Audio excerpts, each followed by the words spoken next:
আসসালামু আলাইকুম।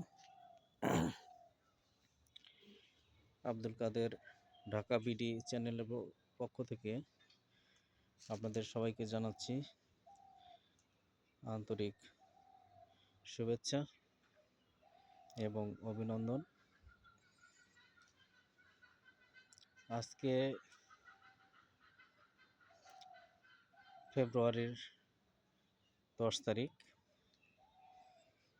এ হচ্ছে আমার সেই ছাদ বাগানের কিউজাই আম গাছের বর্তমান অবস্থা।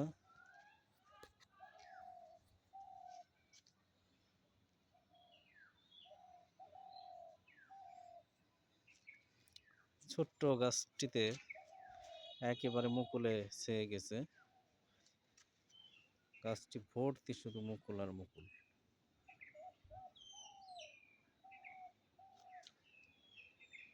মুকুল দেখেই শান্তি। গাছটিতে এত মুকুল ধরেছে যে মুকুল দেখলেই মনটা খুশিতে ভরে ওঠে।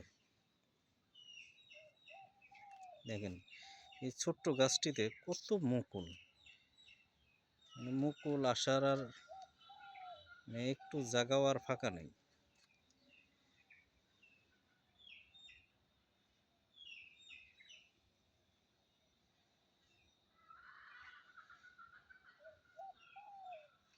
কিউজাই আম আমি এখনো খাইনি, বাট বিভিন্ন জনের কাছ থেকে যে রিভিউটা শুনেছি তাতে বুঝতে পেরেছি যে, বা আমার মনে হয়েছে যে আমটি খুব টেস্টি এবং আমটি সাইজে অনেক বড়।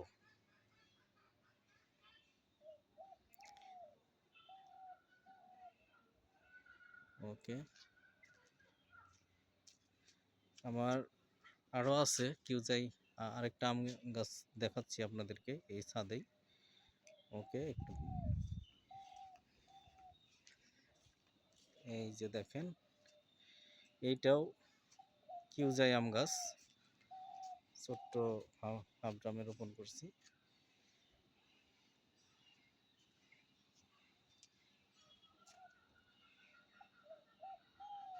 দেখেন এই গাছটিতেও মুকুল আসতেছে। এই যে পাতা বের হয়েছে, পাতার সাথে আবার মুকুলও বের হচ্ছে।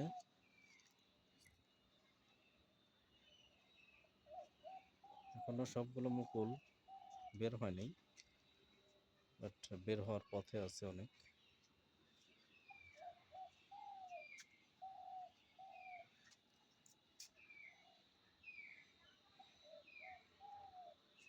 তাতে আমার মনে হচ্ছে যে কিউজাই আম গাছটি খুব ভালো একটি ভ্যারাইটি। এটা যদিও থাই ভ্যারাইটি, কিন্তু খুব ভালো ভ্যারাইটি। আপনারাও এটা রোপণ করতে পারেন। পাশে আছে ব্যানানা, এটাও দুইটা টায়ারের উপর রোপণ করছি। গাছটির এবার মুকুল আসছে, গতবারও আসছিল, গতবার আমি মুকুল নেই নাই, আম নেই নাই।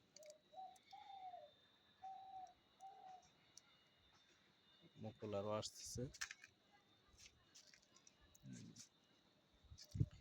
প্রত্যেক ডালে ডালে থেকে মুকুল আসতেছে, এখনো কমপ্লিট হয় নাই। ব্যানানা ম্যাঙ্গো আমি বাজার থেকে কিনে খেয়েছি। ম্যাঙ্গোটা খুব টেস্টি, খুবই টেস্টি একটি ম্যাঙ্গো। এটাও প্রচুর ধরে এবং সাইজেও ভালো, আর কালারটাও খুব সুন্দর কালার হয়, আর খেতেও খুব টেস্টি।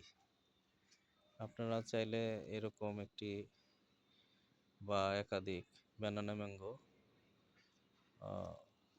আম গাছ রোপণ করতে পারেন।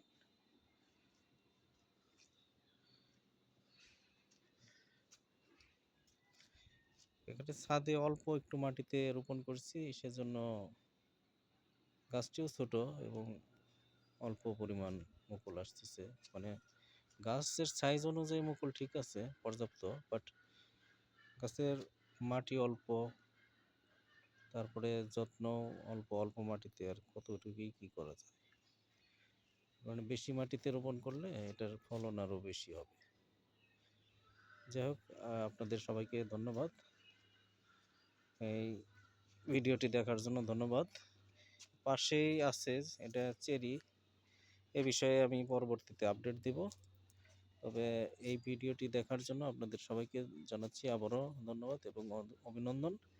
আপনাদের সাথে পরবর্তীতে আবার দেখা হবে। আপনারা সবাই ভালো থাকবেন। আল্লাহ হাফেজ।